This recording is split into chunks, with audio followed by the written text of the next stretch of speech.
Okay, let's see Indus Water Treaty. First of all, the introduction. India has always been a responsible upper riparian state, but there has always and recently also there has been pressure to revisit the treaty. So this treaty was basically signed in 1960 because of the World Bank intervention, and also a permanent Indus Commission was set up by UN. So India gets three eastern rivers which are Ravi, Byas and Satluj, and Pakistan gets the three western rivers which are Indus, Jhelum and Chenab. So India gets 20% of water and Pakistan gets 80% of the water. But India can use these western rivers for only non-consumptive usage, which are limited irrigation, run of the river project, navigation, river conservation, and flood storage. So only for these purposes, western rivers can be used. So if there is a conflict, there is a three-step dispute resolution mechanism. In the first step, we can go to the permanent commission, which is set up by UN. In the second step, World Bank appoints a neutral expert who will render his opinion, and if the both states accept it, this will be it. And if not, in the final stage is court of arbitration, whose decision will be binding.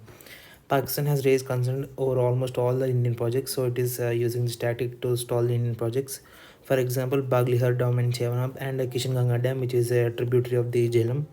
So why is Indus Water Treaty successful? Main reason is because of India's respect for international treaty, which is also in our DPSP and fundamental duties also. So India sees transboundary rivers to integrate the South Asian region, and also to instill confidence in Bangladesh and Nepal, and also this is in line with neighborhood first policy. So what is the need to renegotiate the Indus Water Treaty? First of all, this is too generous, like 80-20 is too generous for Pakistan.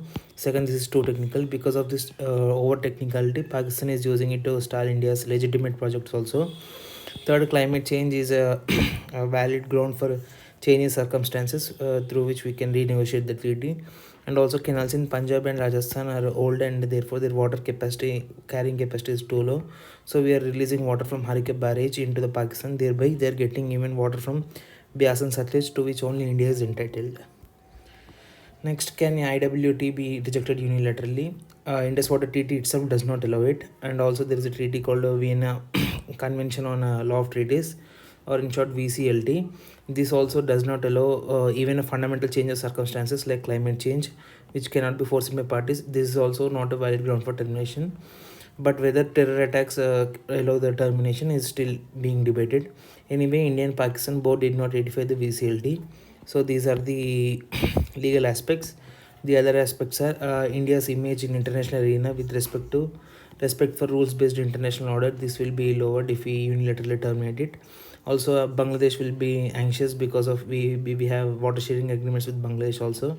China could also threaten us with the same way we are threatening Pakistan with respect to Brahmaputra, and also India does not have any way enough infrastructure with respect to Western rivers to do anything even if we wanted to. So what should be India's approach? First of all, fully utilize the western rivers. Second, repair canal system so that we use our full eastern rivers also. Third, if Pakistan is hostile, we must suspend the IWT permanent commission meetings. Therefore, this three-step mechanism won't kick in. Next, use climate change to renegotiate the Indus Water Treaty. For example, we can appoint experts from this World Bank experts who can assess what is the snow fit percentage and rain fit percentage, and how this is being changed due to the climate change.